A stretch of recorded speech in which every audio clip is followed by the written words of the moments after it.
नाना प्रकार के गुटगुटिया ओमन के कामे थे। तो हमार बहनियन कैसे रोवत रहते है ना, दुखे दुखे बहनी मन है हमारे बीच में।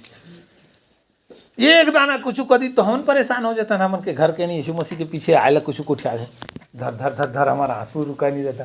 ओकर कोई प्रतिफल नहीं है। सच बोला था आप ला, ऐसे रोने धोने वाला के लिए मसीह रास्ता है कि नहीं है? ओकर आप लोग कुछ प्रतिफल भी नहीं मिले। अरे रोना है ना प्यारो, तो वो व्यक्ति मन के लिए रोज एवं पाप मां ओकर प्रतिफल दी प्रभु।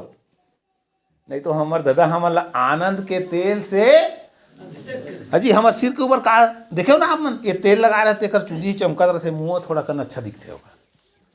और नहीं लगा रहते तो इच कर चिंदार बे खरबूसरी दिखत रही हो मन, वो मालूम चाहिए थे मन तेल सेल नहीं पाए तो नीचे भीख मंगा घर के।